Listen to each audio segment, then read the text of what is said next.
Bunaqasini aniq ko'rmagansiz.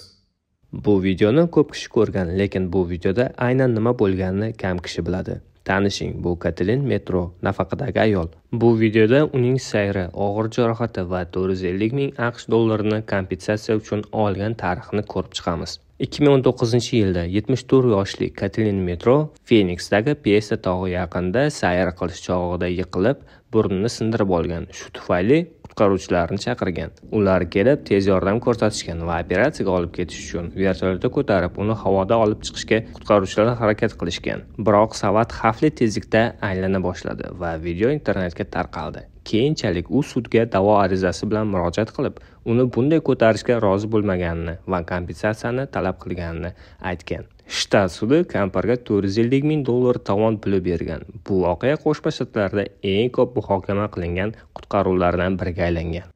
Bizga obuna bo'lish esingizdan chiqmasin.